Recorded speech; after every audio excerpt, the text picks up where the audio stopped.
Hello guys, आइए देखिए हम एक काफ़ी इम्पॉर्टेंट डेफिनेशन और थ्योरम देखते हैं। ठीक है, क्या है ये है हमारा कुशी सीक्वेंसेस। ठीक है, बहुत ही इम्पॉर्टेंट है ये और काफ़ी इम्पॉर्टेंट रोल है इसका रियल मैथमेटिक्स में। ठीक है, क्या है कुशी सीक्वेंस? देखिए, a sequence a n of real number is called Cauchy sequence. Cauchy, ठीक है, CAUCHY, Cauchy sequence if to epsilon greater than 0 there exists integer p such that the absolute difference between an minus am is less than epsilon for all nm greater than equal to p। Okay, तो अगर आप देखिएगा अच्छे से तो ये actually क्या है, तो जो हम लोग लिमिट का डेफिनेशन पढ़े थे और जो कन्वर्जेंसी का डेफिनेशन पढ़े थे, तो यहाँ पर जो लिमिट था l, वहाँ वो हट के क्या आ गया है, m आ गया है। ठीक है, ओके, इसका हम आपको समझा रहे हैं इंपॉर्टेंस अभी। हाँ, तब आप देखिएगा इन अदर वर्ड्स, इसको हम अदर वर्ड्स में भी कह सकते हैं। कैसे कह सकते हैं? ठीक है, a sequence a n is Cauchy sequence. ठीक है, if the terms of the sequences become arbitrary close to each other from and after certain stage.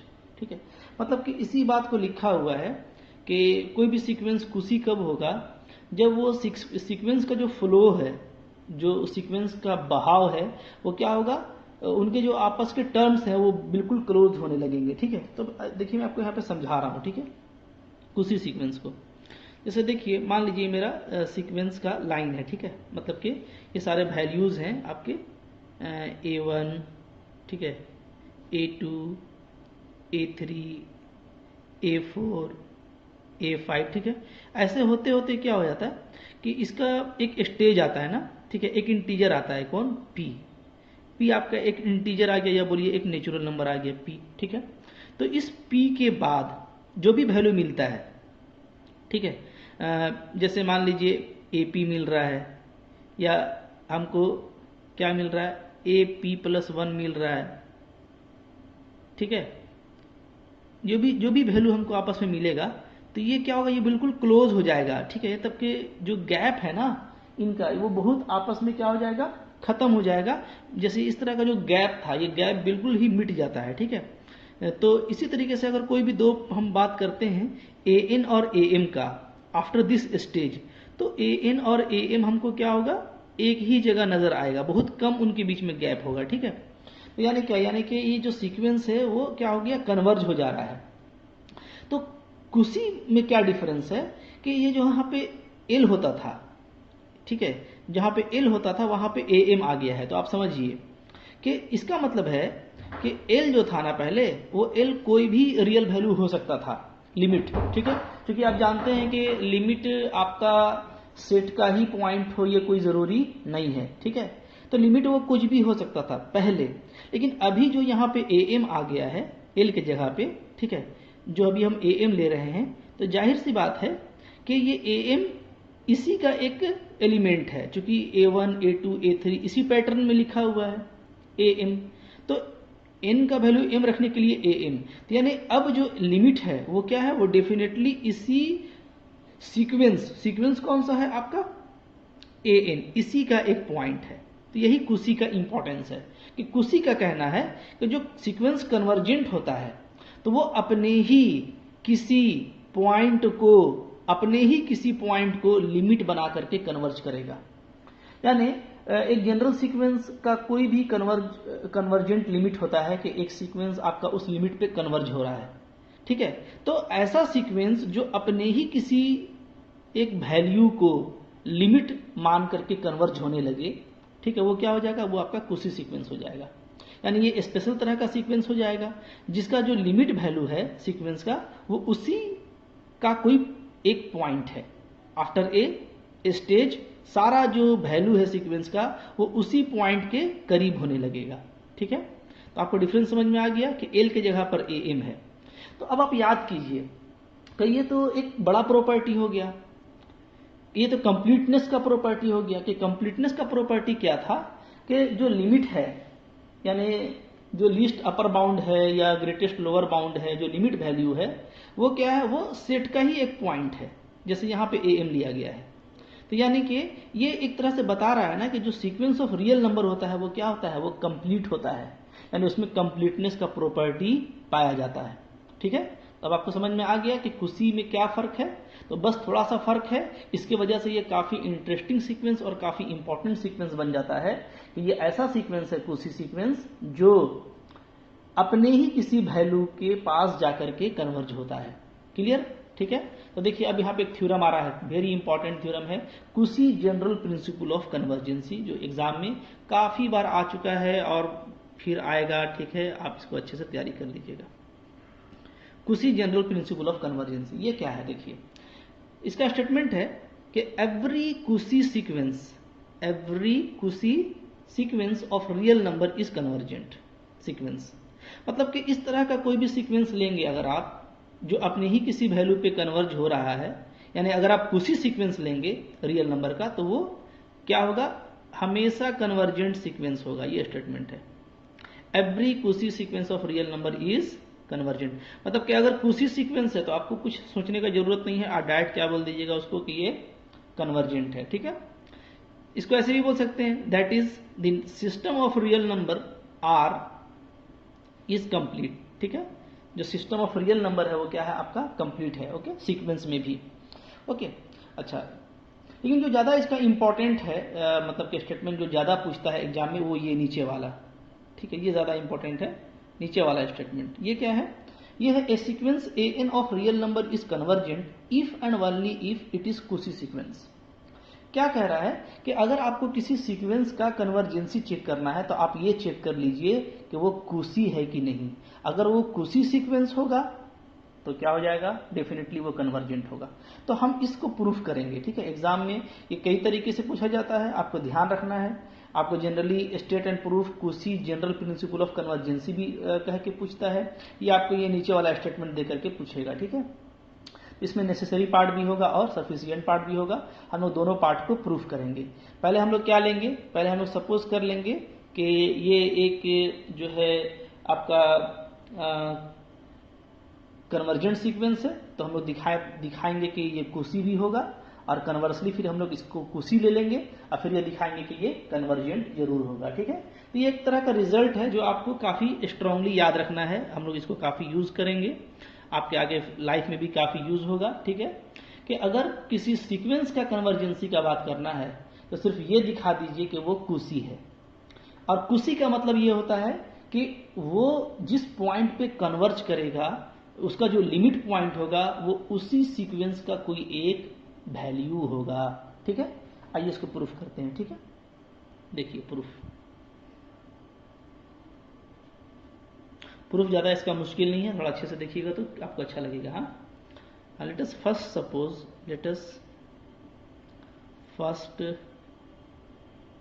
Suppose, ठीक है, sequence a n is convergent. पहले ये सपोज कर लेते हैं कि सीक्वेंस ए एन क्या है, मेरा कन्वर्जेंट है। ठीक है, तो क्या दिखाना होगा, तो दिखाना होगा to show a n is Cauchy. A N क्या है, मेरा कुशी सीक्वेंस है। ठीक है, ये दिखाना है। ठीक है, अब आइए इसको हम लोग इधर कंटिन्यू करते हैं। ठीक है,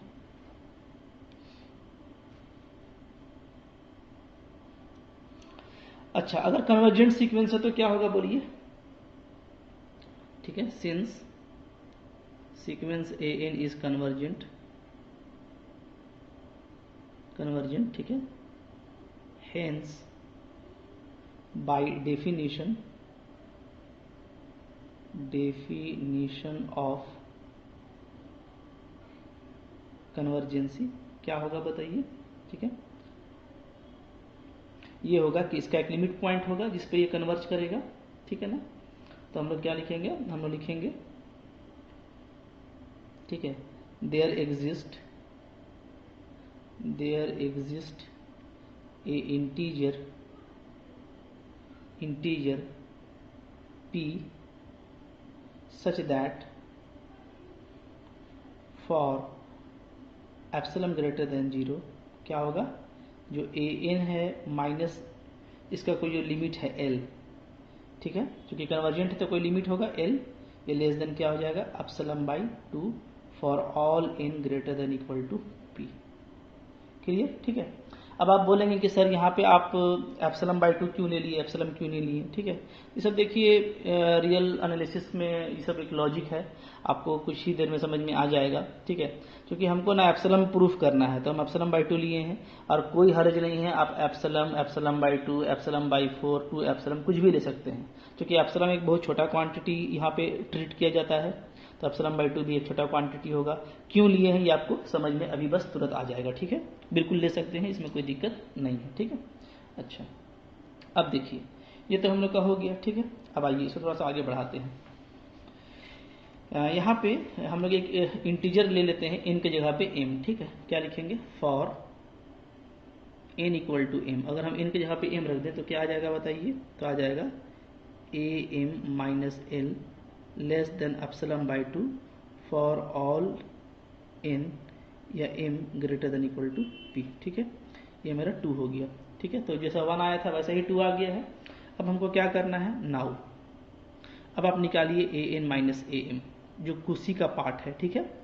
an माइनस am देखते हैं ये क्या आता है, तो इसको ऐसे लिख सकते हैं an माइनस l, ठीक है, माइनस am माइनस l लिख सकते हैं, बिल्कुल लिख सकते हैं, ठीक है। अब इसको अगर हम मॉड को स्प्लिट करें तो क्या होगा, ऐसे अलग हो जाएगा an माइनस l और am माइनस l, ठीक है। ये मॉडुलस प्रॉपर्टी है। अब ये देखिए ये इसका वैल्यू क्या है, इसका वैल्यू एप्सिलॉन बाई 2 से स्मॉलर है, और इसका वैल्यू भी एप्सिलॉन बाई 2 से स्मॉलर है, ठीक है। दोनों का बाई 1 एंड 2 यूजिंग 1 एंड 2। अब आपको समझ में आ गया होगा कि हम क्यों लिए थे एप्सिलॉन बाई 2, इसलिए कि दोनों का एप्सिलॉन बाई 2 आएगा तो इसका सम क्या आ जाएगा, इसका सम आ जाएगा एप्सिलॉन, ठीक है। तो हम अब ये दिखाने में कामयाब हो गए, जो मेरा स्टैंडर्ड स्ट्रक्चर था, क्या स्ट्रक्चर था मेरा, देयरफॉर क्या आ गया, an माइनस am आ गया आपका लेस देन एप्सिलॉन आ गया फाइनली, ठीक है। फॉर ऑल, एक में n और दूसरे में m, और दोनों greater than equal to p, 1 और 2 के यूज से, ठीक है। तो यही मेरा क्या है, स्टैंडर्ड पैटर्न था मेरा किसका, कुशी सीक्वेंस का, ठीक है। तो यहाँ से हम लिख सकते हैं दिस इंप्लाइज क्या, sequence an is Cauchy sequence. Clear है, ओके। तो क्या आप ये चीज दिखा दिए कि जो लिमिट l जहाँ पे हम लोग लिए थे कन्वर्जेंसी में, जहाँ पे लिमिट l होता है वहाँ पे am आ गया, यानी इसी का एक वैल्यू आ गया है, ठीक है। अच्छा, अब देखिए इसका हम लोग करेंगे कन्वर्स पार्ट, ठीक है। तो कन्वर्स पार्ट चलिए करते हैं, ओके। कन्वर्स पार्ट करेंगे, ठीक है। कैसे करेंगे, पहले हम लोग एज्यूम कर लेते हैं इस बार कि ये कुशी है, तो हम लोग कन्वर्जेंट दिखाएंगे, ठीक है। Let us assume that sequence an is a कुशी सीक्वेंस, ठीक है। ये क्या है, एक कुशी सीक्वेंस है, ठीक है, ओके। इसका मतलब क्या होता है, that is to epsilon greater than 0 there exist integer p such that, क्या, जो an माइनस am है वो क्या होगा, वो लेस देन, फिर से मैं एप्सिलॉन बाई 2 ले रहा हूँ, ठीक है। इसके पीछे भी रीजन है, for all am greater than equal to p। ये हम लोग का हो जाएगा इक्वेशन 3, ठीक है, ओके। तो ये मेरा कुशी सीक्वेंस कंसिडर करते ही ये चीज़ आ गया। अब हमको प्रूफ क्या करना है, ठीक है, टू शो, मेरा जो टारगेट है वो ये दिखाना कि an क्या होगा, इज कन्वर्जेंट। तो कन्वर्जेंट दिखाने के लिए क्या दिखाना होगा, सिंपली कि am जो है वो कोई एक लिमिट पॉइंट है, यानी am की जगह पे l आ सकता है, ठीक है, यही दिखाना है। अच्छा, तो अब देखिए हम इसको आगे बढ़ाते हैं, ठीक है। यहाँ पे देखिए हम लोग अगर m का वैल्यू p ले लें तो क्या होगा, ठीक है, for m equal to p। ध्यान दीजिए, क्योंकि आपका m और n दोनों क्या है, p है या उससे बड़ा है, मतलब p या उससे बड़ा इंटीजर पे ये काम शुरू हो जाता है, ये वाला माने आपस में जो दो वैल्यू है वो क्लोज होने लगता है, ठीक है। तो हम m इक्वल टू p ले लेते हैं, देन क्या होगा बोलिए, देन जो 3 है उससे क्या आ जाएगा, 3 इंप्लाइज आ जाएगा आपका an माइनस ap, ठीक है, less than epsilon by 2, okay. अब चूंकि m को p ले चुके हैं तो सिर्फ n बचा, तो for all n greater than equal to p।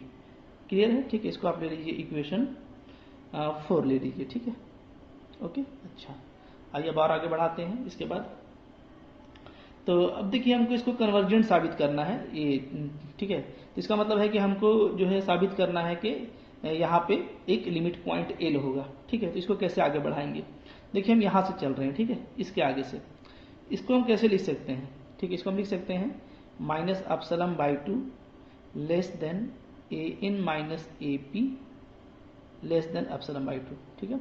आपको ये प्रॉपर्टी पता है, ठीक है ना। जैसे मान लीजिए कि कोई भी है वैल्यू आपका, हाँ, अगर आपको कुछ लिखा हुआ है कि क्या है एक्स आपका लेस देन एन है, इसका मतलब क्या होता है, इसका मतलब होता है कि मॉडुलस अगर एन से लेस है तो यानी एक्स माइनस एन और प्लस एन के बीच में लाई कर रहा है, ठीक है। यही प्रॉपर्टी यहाँ पे लगाए हैं कि अगर इसका जो मॉड वैल्यू है वो एप्सिलॉन बाई 2 से स्मॉलर है तो यानी ये इन दोनों के बीच में लाई कर रहा है, ठीक है।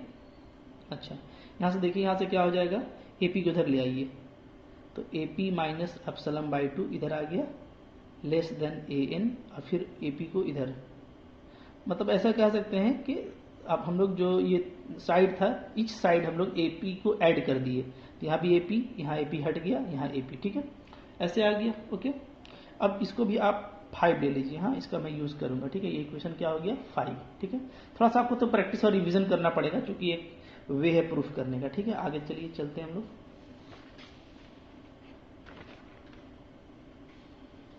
देखिए इसके बाद हम लोग का क्या हो जाएगा, ठीक है। इसके बाद हम लोग एक सेट डिफाइन करते हैं, ठीक है। Let us define a set, define a set, S equal to, एक सेट मैं डिफाइन कर रहा हूँ, कैसा सेट है ये, देखिए set of u such that, ठीक है, u is less than a n, ठीक है, and n is natural number. ध्यान दीजिए इस सेट का, ये सेट हम क्यों डिफाइन किए हैं, इसलिए कि हमको ना लिमिट पॉइंट एल दिखाना है, ठीक है, ए एम को, तो वो हम इससे दिखा देंगे, ठीक है। अगर हमारा ये सेट है, ध्यान दीजिए, हाँ, सेट मेरा क्या कह रहा है, हम ऐसा सेट ऑफ एलिमेंट लिए हैं जो ए एन से छोटा है और एन आपका नेचुरल नंबर है, ठीक है। तो अब देखिए कि अभी जो आपके पास सीक्वेंस आया था उसको आप ध्यान से देखिए, ये जो पूरा वैल्यू है एप्सिलॉन का अलग अलग वैल्यू के लिए ये अलग अलग वैल्यू होगा, ठीक है। तो ये सारा वैल्यू जो है वो क्या है, ए एन से छोटा है, और आप जो सेट लिए हैं उस सेट में भी जो आपका एलिमेंट यू है वो ए एन से छोटा है, यानी डेफिनेटली आपका यू कैसा है, इसके जैसा है, ठीक है, ओके। तो यानी कि ये जो एलिमेंट है ये क्या है, ये इसका ही एक एलिमेंट है कह सकते हैं, ठीक है। तो यानी इस मेरा खाली तो नहीं है। तो यहाँ से ये पता चला कि जो हम सेट लिए हैं ये बिल्कुल वेल डिफाइंड सेट है, ऐसा नहीं कि हम कोई खाली सेट ले लिए हैं, ये नॉन एम्प्टी सेट है, ठीक है, ओके। तो अब देखिए हम क्या लिखेंगे, क्लियरली फ्रॉम, जो मेरा अभी का इक्वेशन बना था, कौन सा बना था इक्वेशन 5, फ्रॉम 5, ठीक है, क्या लिखेंगे, ए पी माइनस एप्सिलॉन बाई 2, ये जो वैल्यू है, ठीक है, ये क्या है आपका, ये इसका ही एक एलिमेंट होगा, belongs to S, belongs to S, ठीक है, hence S is non empty. ये तो चलिए पता चल गया कि जो आप सेट लिए है वो नॉन एम्प्टी है, ये सेट हम ले सकते हैं, ठीक है। नाउ एल्सो, ठीक है, हम ये देखेंगे कि ईच, यहाँ पे भी ईच लिख दीजिएगा क्योंकि एप्सिलॉन का वैल्यू अलग अलग हो सकता है ना, तो each a p minus epsilon by 2, okay. फिर again also each a p plus epsilon by 2, ठीक है, इज ग्रेटर देन यू, ठीक है, and u belongs to S is arbitrary, समझिए, ठीक है। अब हम लोग ये देख रहे हैं ना कि बात समझिएगा, ठीक है। जैसे ये देखिए आप ए पी प्लस एप्सिलॉन बाई 2, ये जो इक्वेशन हम लोग आया था, तो यहाँ पे अलग अलग एप्सिलॉन के लिए इसका वैल्यू अलग अलग होगा, ये सारा क्या है, ए एन से बड़ा है, तो आप समझिए कि ये जो है ये आपका एस का एलिमेंट है, क्योंकि इसमें आप वही एलिमेंट लिए हैं जो ए एन से छोटा है, तो ये एस का एलिमेंट है, ठीक है, इस तरह का सारा एलिमेंट, और इस तरह का सारा एलिमेंट डेफिनेटली क्या है, इस तरह के सारे एलिमेंट से छोटा है, ठीक है। तो हम कह सकते हैं कि ए पी प्लस एप्सिलॉन बाई 2 क्या है, वो मेरा जो सेट एस है उसका अपर बाउंड है, क्लियर, ठीक है। तो क्या लिखेंगे, you plus S is arbitrary, ठीक है, therefore A p plus epsilon by 2, ठीक है, इज जितना भी इस तरह का वैल्यू होगा, ठीक है, यहाँ पे भी लगा दीजिएगा ईच ऑफ यहाँ पे लिख लीजिएगा each of A p plus epsilon by 2 is upper bound of S. Clear? ठीक है। अच्छा, अब आपको अपर बाउंड दिख गया। अगर अपर बाउंड आपको मिल गया तो इसका मतलब क्या है कि बाय डेफिनेशन ऑफ, इसको हम ऐसे लिख देते हैं, ठीक है, और आगे थोड़ा बढ़ा देते हैं, हेंस सेट जो एस था मेरा वो क्या हो गया, इज बाउंडेड एबव, ये भी लिख सकते हैं। अगर अपर बाउंड आपको मिल रहा है तो ये क्या हो गया, ये आपका बाउंडेड एबव सेट हो गया। ठीक है, और जो बाउंडेड एबव हो गया तो जो बाउंडेड एबव का एक्सियम है, ठीक है, वो क्या बोलता है कि अगर कोई सेट बाउंडेड एबव है तो उसके पास जरूर क्या होगा, लीस्ट अपर बाउंड होगा, यानी सुप्रीमम होगा। ठीक है, तो हम क्या बोलेंगे, ठीक है, then by axiom of least upper bound. ठीक है, ओके, हम लोग का जो एक्सियम था उसका यही नाम था, by axiom of least upper bound, ठीक है, एस हैज LUB यानी लिस्ट अपर बाउंड। ठीक है, और इसको क्या बोलते हैं हम लोग, सुप्रीमम भी बोलते हैं। तो ये आपको याद रखना है, ये एक्सियम आप पढ़ चुके हैं कि अगर कोई सेट बाउंडेड एबव है तो उसके पास जरूर कोई ना कोई लिस्ट अपर बाउंड होगा।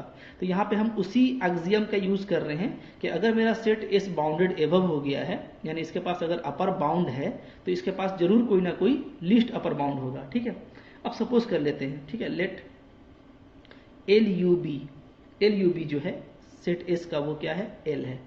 ठीक है, ओके, अच्छा, देन क्या होगा बताइए, देन ये L कहाँ होगा, ये L बिलोंग्स करेगा आपका किसमें, AP माइनस एप्सिलॉन बाई 2 से लेके AP प्लस एप्सिलॉन बाई 2 के इंटरवल में। ये समझने वाली बात है और छोटी सी बात है। ठीक है, कैसे, देखिए, हम लोग का जो S का वैल्यू है वो ये है, क्योंकि S के पास वही एलिमेंट आप लिए हैं जो AN से छोटा है।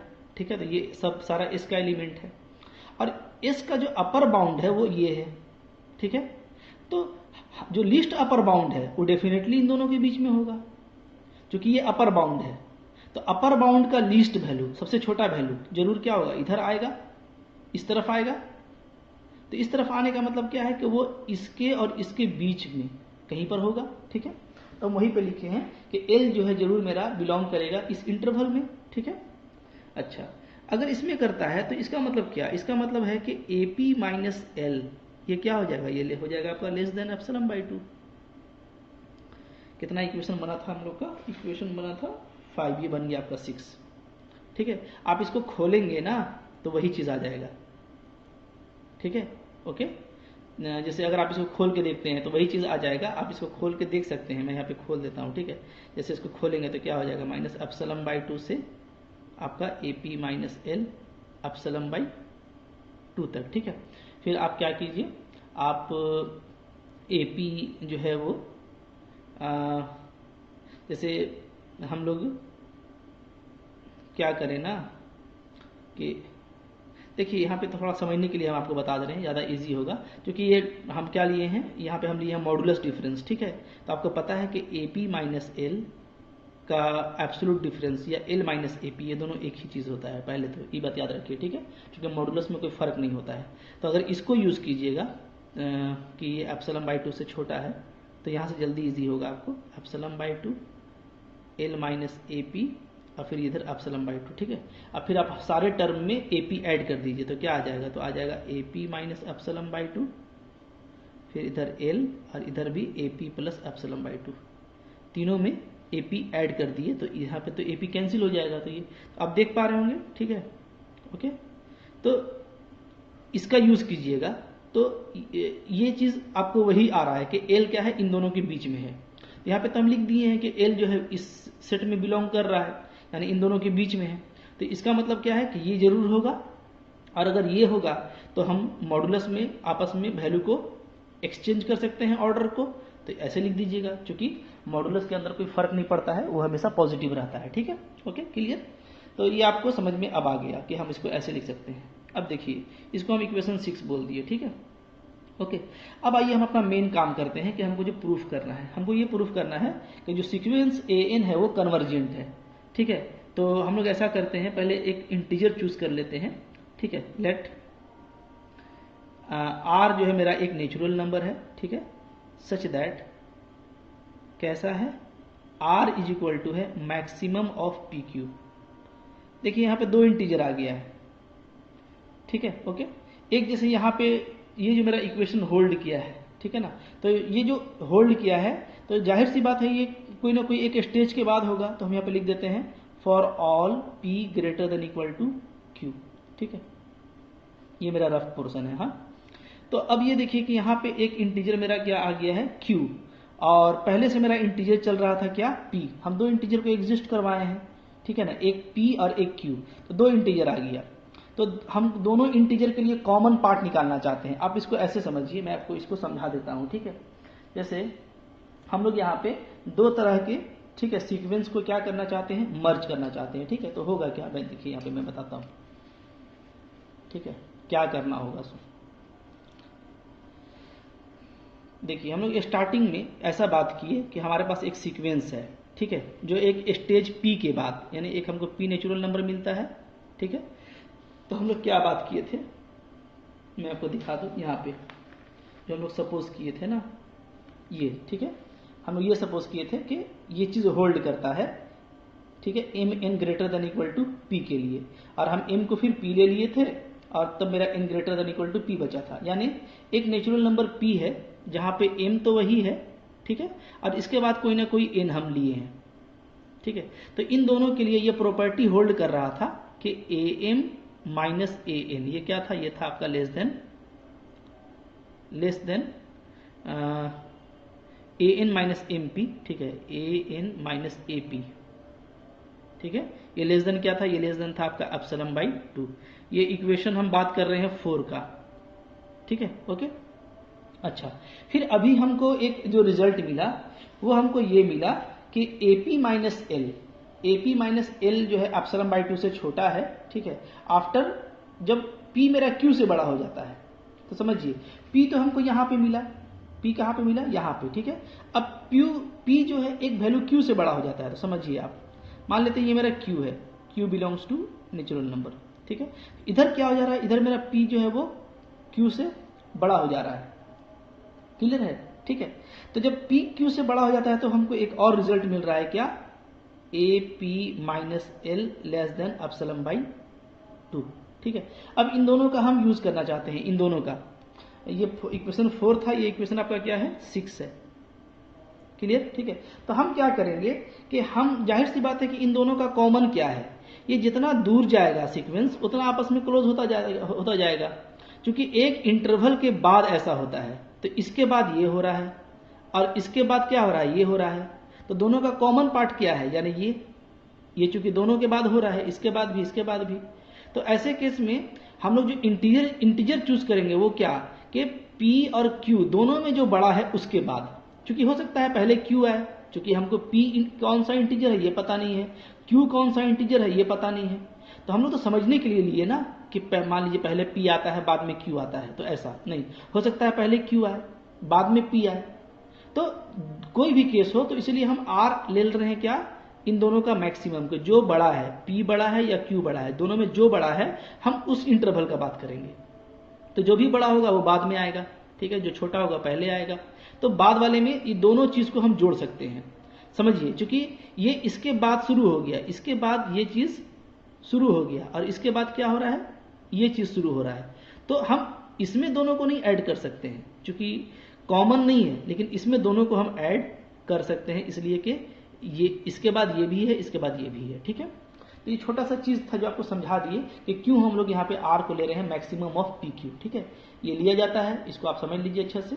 तो हम लोग दोनों इंटीजर में एक R मैक्सिमम ले लिए, ठीक है, एक इंटीजर नया इंटीजर ले लिए, जो दोनों में बड़ा है, या तो वो P हो सकता है या तो वो Q हो सकता है, ठीक है। अब आइए दोनों को जोड़ते हैं, ठीक है। तो हम लोग क्या बोलेंगे, हम लोग बोलेंगे देयरफॉर यूजिंग 4 and 6, 4 का यूज कीजिए और 6 का यूज कीजिए, देखिए आपका क्या आता है, ठीक है। an माइनस एल को क्या ले सकते हैं, an माइनस एल, यही मेरा मेन चीज था। अगर ये लेस देन एप्सिलम हो गया तो ये कन्वर्जेंट दिख जाएगा और हमको एक लिमिट मिल जाएगा, ठीक है। तो ए एन माइनस एल को हम लिख सकते हैं ऐसे सजा के, देखिए ए एन माइनस ए पी, ठीक है, और प्लस ए पी माइनस एल लिख सकते हैं, ठीक है, बिल्कुल। अच्छा, अब इधर आइए। अब ये तो आपका पूरा समझने का काम हो गया, ठीक है, इसको आप लिखिएगा, समझ जाइएगा, ठीक है। तो दिस इम्प्लाइज क्या करेंगे बताइए, ए एन माइनस जो एल है वो हो जाएगा less than a n minus a p, ठीक है, मॉड को अलग कर दीजिए, लेस देन इक्वल टू लग जाएगा प्लस ए पी माइनस एल, ठीक है। अच्छा, इसको हम ऐसे भी लिख सकते हैं ए पी, चूंकि इक्वेशन आपके पास, अच्छा यही तो इक्वेशन है, माफ कीजिएगा, यही इक्वेशन है ना, ए एन माइनस ए पी ही है फॉर्म में। तो ये मेरा एप्सिलम बाई 2 हो गया, इसको हटाइए, क्या हो गया ये एप्सिलम बाई 2, ठीक है। और ये भी क्या है, ये भी आपका है एप्सिलम बाई 2 यूजिंग 4 and 6, क्योंकि 4 और 6 को हम दोनों को ऐड कर दिए हैं, ठीक है, कॉमन पार्ट में, जैसा ऊपर में आपको बताए। तो ये क्या हो गया, आपका हो गया इक्वल टू एप्सिलम, ठीक है। तो 10 हमारे पास क्या मिल गया, 10 हमारे पास मिल गया a n minus l less than epsilon, ठीक है, फॉर क्या, for n greater than equal to क्या आर, ठीक है, क्योंकि आर क्या है, मैक्सिमम है पी और क्यू में, ठीक है। तो आर डेफिनेटली फिगर में तो यही होगा अगर मेरा क्यू बड़ा है तो, लेकिन चूंकि क्यू बड़ा पता नहीं है ना कि कौन बड़ा है कौन छोटा है, तो हम लोग इसलिए उसको आर लिख देंगे, और ये हम लिख चुके हैं कि आर क्या है, मैक्सिमम पी क्यू है, ठीक है। अच्छा, तो ये मेरा क्लियर हो गया, तो हम यहाँ से अपना फिनिश कर सकते हैं यहाँ से, ठीक है, हमारा कॉन्सेप्ट खत्म हो गया। तो देखिए ये आ चुका है कि एक लिमिट एल दिख रहा है, तो 10 हम क्या बोलेंगे, 10 sequence a n is convergent या कन्वर्जेस टू लिमिट एल। तो एक बहुत अच्छा थ्योरम था, आपको काफ़ी मज़ा आया होगा, समझ में भी आया होगा, क्योंकि बच्चों को काफ़ी मुश्किल लगता है, लेकिन मैंने कोशिश किया है इसके हर टर्म को कि आपको समझा दूं और समझा दिया है। आप थोड़ा सा अगर रिवीजन करेंगे तो आपके माइंड में आ जाएगा, बट फिर भी आपको थोड़ा इसको याद तो रखना है, क्योंकि एग्जाम के लिए ये इंपॉर्टेंट है। Okay, thank you for watching.